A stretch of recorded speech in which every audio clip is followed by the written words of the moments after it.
No one wanted the virgin mail-order bride at auction until the most feared mountain man bought her. "Step right up, gentlemen." Sheriff Amos Cutter's voice rang out like a whip across Silver Bluff's dusty main street. "A fresh piece of property is up for bid, untouched, unclaimed, and desperate." Laughter rippled through the crowd. Men jostled one another, coins clinking in their palms, as if the humiliation of a woman could be turned into sport. At the center of it all stood Evelyn Whitfield, her face pale beneath the noon sun. Her black dress, still worn in mourning for her dead fiancé, clung awkwardly to her frame. She twisted her hands together, praying for the ground to swallow her whole. Only weeks ago, she had arrived from Boston as a mail-order bride, full of trembling hope. Now, abandoned and penniless after tragedy, she was paraded like cattle before strangers. "Come now," the sheriff goaded, his grin oily. "She's a virgin bride, gentlemen, surely worth a coin or two." But the crowd jeered instead. "She's too plain," one shouted. "Not worth the trouble," barked another. "I wouldn't take her if you paid me." Evelyn's eyes blurred with tears. The laughter bit deeper than any knife. She thought of Thomas, the man who was supposed to give her a future, dead in the mine, leaving her to the mercy of vultures. Her knees weakened, and then the laughter died. Bootsteps pounded against the dirt, slow, heavy, deliberate. From the back of the crowd, a shadow rose, taller and broader than any man there, a scarred face, eyes dark as storm clouds, shoulders that seemed carved from the mountain itself. David McCrae. They called him Bear, the most feared man in the territory. He stepped forward, dropped a single gold coin onto the sheriff's table, and growled, "She's mine." The gold coin spun once on the table before coming to rest. Sheriff Cutter's grin faltered, though he tried to cover it with a bark of laughter. "Well, well, look who's crawled down from the mountain, the bear himself." The crowd shifted uneasily. Men who had been shouting insults only moments ago now lowered their eyes. Mothers pulled children closer. No one dared mock the giant who stood before them. David "Bear" McCrae was a man spoken of in whispers, part legend, part nightmare. His body was a map of scars, one slashed across his cheek, another down the thick cords of his neck, and countless more hidden beneath the rough leather of his coat. They said he had killed men in the war with his bare hands, that he had vanished into the wilderness because no one could stomach his temper. Others swore he was half wild beast, raised by wolves on the slopes of Silver Bluff Mountain. Whatever the truth, the sight of him was enough to freeze every voice in the square. Evelyn's breath caught in her throat. She had never seen a man so fearsome or so utterly out of place among the jeering faces. His dark eyes locked on hers, not with cruelty, but with a strange, unreadable weight. She wanted to look away, but couldn't. "She's mine," Bear repeated, his voice low, final, like the growl of thunder before a storm. The sheriff licked his lips. "One coin won't cover her debts." Bear leaned forward, his shadow spilling across the table. "It's one more coin than anyone else offered. Or shall I remind this town who decides what price is fair?" The silence that followed was heavy. Cutter swallowed hard, then snatched the coin, pocketing it with a forced laugh. "Done. She's yours, Bear. Take her off my hands." Gasps rippled through the crowd. Some men muttered curses under their breath. Others smirked, eager to see how long she would last in the wilderness with a brute like him. Evelyn stood frozen, heart hammering, her mind reeling between relief and terror. Bear stepped toward her, He didn't grab her arm, didn't shove or drag. Instead, he extended his hand, massive, calloused, steady. "Come," he said simply. Her first instinct was fear. This was the man they called a monster. Yet when she looked at his hand, she saw not chains, not shackles, but an invitation. Trembling, she placed her palm against his. His grip closed around hers, strong yet startlingly gentle. As he led her through the parted crowd, whispers followed them like a trail of smoke. "She won't survive a week with him. He'll eat her alive. Better the mountain than Cutter's jailhouse."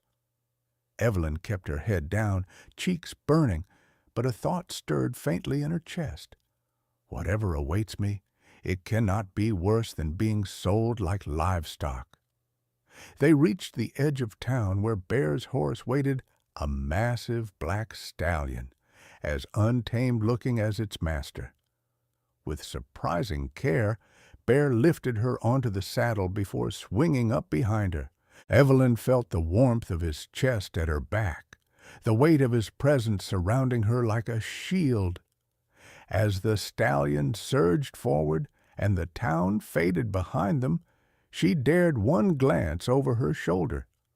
Sheriff Cutter watched with narrowed eyes, the gold coin gleaming between his fingers. His smirk told her this story was far from over. But for now, she was leaving Silver Bluff, not as property, not as a prize, but as a woman carried away by the most feared man alive. The black stallion thundered out of Silver Bluff, hooves striking sparks against the rocky trail. Evelyn clung to the saddle horn, every muscle tight with fear. The town shrank behind her, its jeers replaced by the steady rhythm of hoofbeats and the rush of wind through the pines. She had imagined death would feel like this once, her heart hammering, her body carried helplessly toward some unknown fate. Yet here she was, alive, pressed against the chest of the most dreaded man in the territory. David Bear McCrae said nothing as they rode. His silence was heavier than any words the sheriff might have spat. She risked a glance at his scarred hands gripping the reins, massive hands, marked by old battles. How easily those hands could crush her, yet they held steady, guiding the horse with calm precision. Hours passed as the trail wound higher into the mountains. Shadows lengthened, the air sharpened, scented with pine and snowmelt. Evelyn's fear battled exhaustion until her body sagged against him. To her shock, Bear shifted, wrapping his heavy coat around her shoulders. "Rest," he muttered. "I'll keep you steady." She wanted to protest, to remind him she was not his to command. But the warmth of the coat, the steady rise and fall of his breath, and the exhaustion of humiliation broke her defenses. Her eyes closed, and for the first time in weeks, she slept. When she awoke, the stallion had stopped. They were beside a river, moonlight glinting on its restless surface. Bear dismounted and lifted her down with surprising ease, setting her gently on a smooth boulder. He moved with quiet efficiency, unsaddling the horse, gathering branches, striking flint to spark a fire. Evelyn sat frozen, unsure whether to thank him or keep silent. She had expected cruelty, not this measured care. "Eat," Bear said at last, handing her a hunk of bread and dried venison. His voice was deep, but not unkind. Her pride wavered. For so long she had been mocked for every bite she took, whispered about in boarding houses, sneered at by townsfolk. Now even the simple act of lifting food to her lips felt weighted with shame. Bear watched her hesitation, his dark eyes unreadable. "A body cannot walk on fear alone," he said. "Eat." The words were not command, but truth. Slowly, she bit into the bread. It was coarse, but her hunger made it taste like salvation. He nodded once, satisfied, and turned his gaze back to the fire. The silence between them stretched, but it was not cruel silence. It was the quiet of two people who carried too many unspoken wounds. Later, as the fire warmed the clearing, Evelyn pulled the coat tighter and dared to speak. "Why did you take me?" Her voice trembled. "Why risk yourself?" Bear's gaze shifted from the flames to her, steady and unflinching. "Because I know what it is to be sold." The word struck her harder than any blow. She wanted to ask more, but something in his expression told her the past was not easily spoken of. Instead, he laid his bedroll near the fire and motioned to it. "You'll sleep here? I'll keep watch?" Her eyes widened. You'll stay awake all night?" "I've slept in worse places," he said. "The wolves will not come near while I'm here." Wolves. The word should have chilled her. Yet somehow, with him sitting sentinel beside the fire, axe resting across his knees, she felt safer than she had in months. She lay down, the warmth of the flames against her face, the whisper of river water lulling her. Bear's shadow loomed against the firelight, broad and immovable. For the first time since Thomas's death, Evelyn did not pray for the morning to come quickly. She prayed the night would last, because in its silence she was not property, not an outcast, not a bride unsold. She was simply alive and guarded. By the time dawn painted the mountain peaks in rose and gold, Evelyn had begun to believe she might truly survive the wilderness. Bear roused her with a low word, handed her a tin cup filled with river water, and together they continued the climb. The trail twisted upward through dense pine forests and over ridges where the wind cut sharp as knives. At last, they reached a clearing nestled high on the mountain. There, hidden among towering firs, stood Bear's cabin. Built of rough-hewn logs and stone, it looked as immovable as the mountain itself. Smoke curled faintly from the chimney, promising warmth. "This is home," Bear said simply. Inside, the cabin was spare but sturdy. A stone hearth dominated one wall, its ashes still warm from a fire the night before. A heavy oak table sat in the center, scarred by years of use. On one side stood a broad bed covered in furs, and in the corner a second cot, rough but serviceable. Evelyn stood uncertain, clutching her shawl. She had expected some dark lair fit for the monster people called him. Instead, it felt lonely, not cruel, not menacing, just lonely. "You'll take the bed," Bear said, setting down his pack. Her eyes widened. "But it's yours." He shrugged, already moving to gather wood for the fire. "You need it more. I've slept colder." The days that followed unfolded in rhythms she had never known. Bear rose at dawn, chopping wood with strikes that echoed through the clearing. Evelyn swept the cabin, arranged the shelves, and tried to bring a touch of softness into the hard space-hanging curtains she stitched from scraps of cloth, arranging wildflowers in a tin cup. At meals, he always served her first. When she tried to refuse, embarrassed by the size of her portion, his brow furrowed. "Food is strength," he said. "Don't apologize for needing it." One evening, when the roof leaked during a sudden rain, Bear hauled shingles up the ladder. Evelyn, determined not to be idle, climbed after him with nails in hand. "Teach me," she said. He hesitated, then nodded. Patiently, he showed her how to set the shingles, how to steady the hammer. Her arms ached, but when she managed a row, he gave the smallest nod. "Good. Stronger than you think." Her chest tightened at the words. No one had ever told her that before.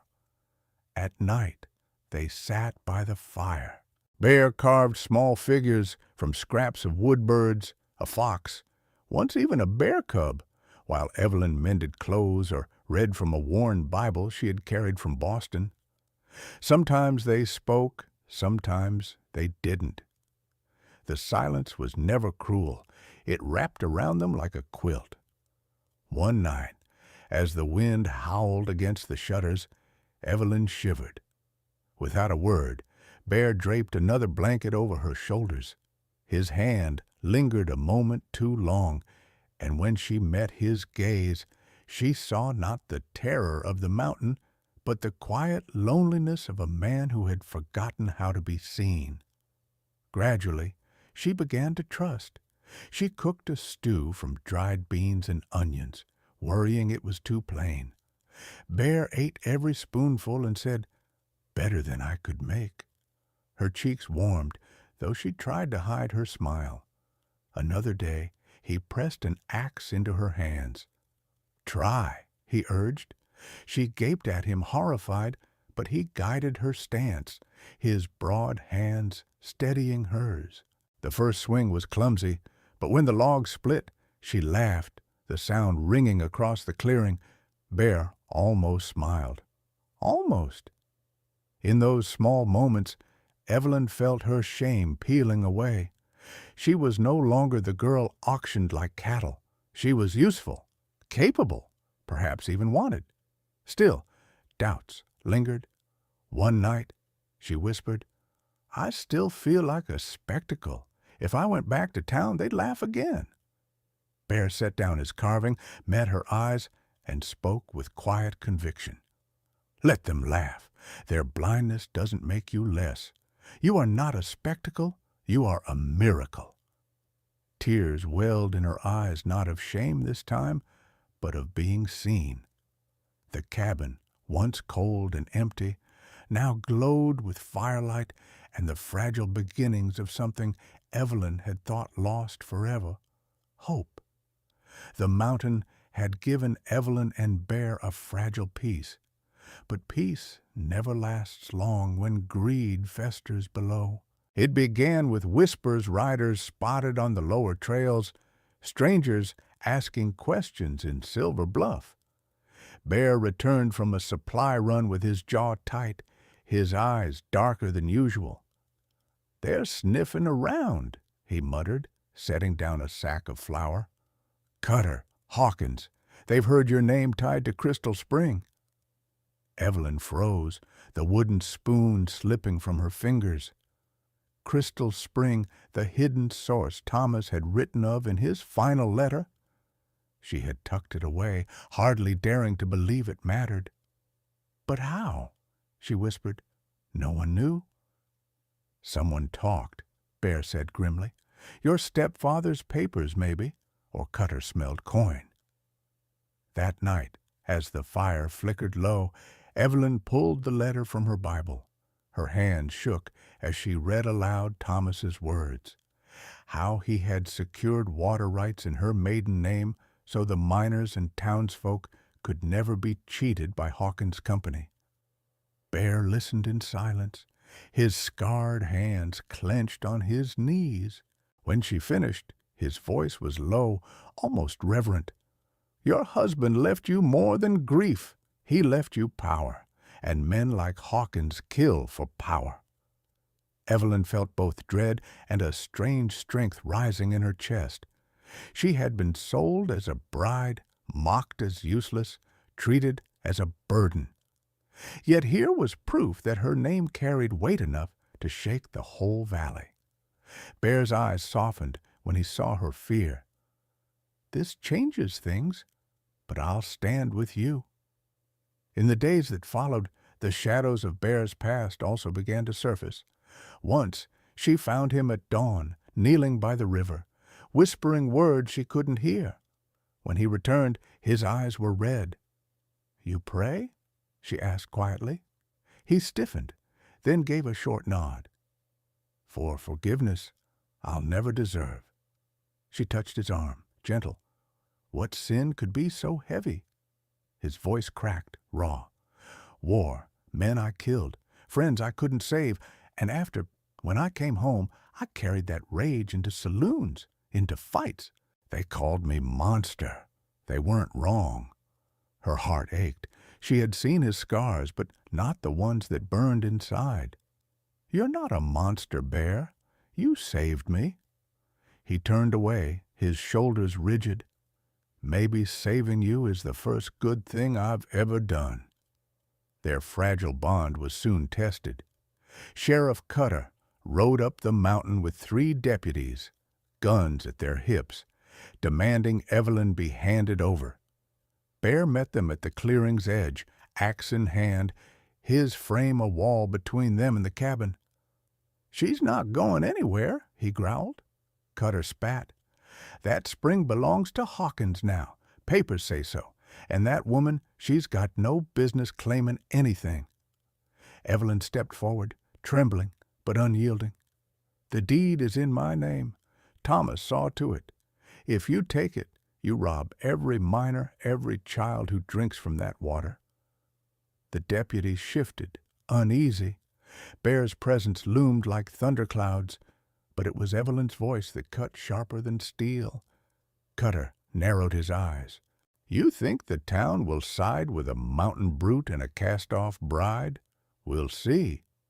He pulled hard on his reins, turning his horse. "Enjoy your mountain while it lasts. We'll be back with law, with men, with fire, if we have to."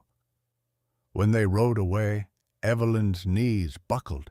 Bear caught her, holding her steady. "You stood tall," he said quietly. "That's more than most men manage." Her fear trembled against his chest, but so did something stronger.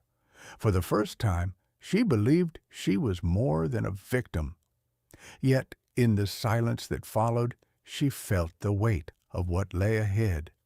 Hawkins's greed, Cutter's malice, Bear's ghosts, they would all come crashing down on the cabin. And when they did, she would have to stand beside him, not behind. The night they came, the air itself felt heavy, charged with the promise of violence. Evelyn and Bear had fortified the cabin as best they could, barred the door, stacked wood against the windows, set buckets of water near the hearth. Bear's axe leaned within arm's reach, his rifle already loaded.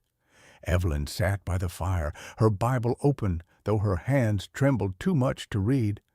She whispered prayers under her breath, not for herself, but for him. Then came the sound, hooves pounding, voices shouting, lanterns bobbing in the darkness. Sheriff Cutter's drawl cut through the storm.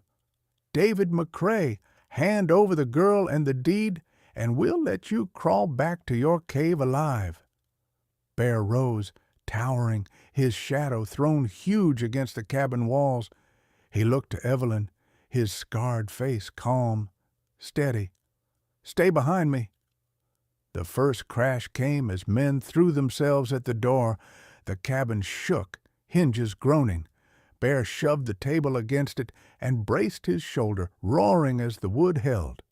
Shots rang out, glass shattered, and Evelyn screamed, but when one man tried to climb through the window, she seized the iron kettle and swung, scalding water spraying.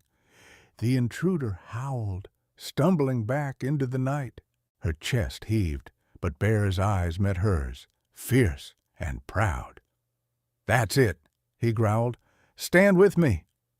The assault grew louder. Lanterns were hurled against the walls, flames licking at the logs. Cutter's voice rose over the chaos. "Burn 'em out! The spring will be ours!" Bear flung the door open, axe in hand, and stormed into the night. His bellow shook the clearing as he swung, scattering men like kindling. Evelyn followed, clutching the Bible to her chest, shouting words of Scripture into the firelit dark.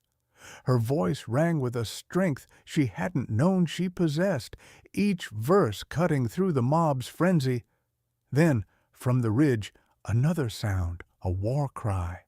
Figures emerged, fierce and swift, Ute warriors led by Chief Toma. Arrows flew, horses screamed, and Hawkins' hired men broke ranks in terror. Cutter stumbled backward, pistol raised. Bear's axe knocked it clean from his hand, sending him sprawling in the mud.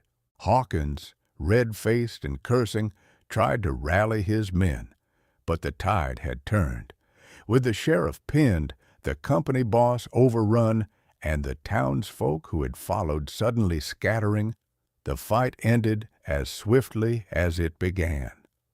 Evelyn stood in the clearing, firelight dancing on her tear-streaked face, her Bible still clutched high. Bear's arm came around her shoulders, steadying her.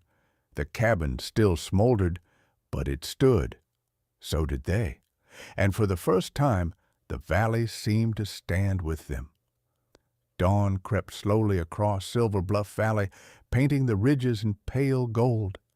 Smoke curled from the cabin chimney, not from flames of destruction, but from the steady warmth of a hearth rekindled. Evelyn sat at the rough-hewn table, her hair loose around her shoulders, hands wrapped around a steaming cup of tea.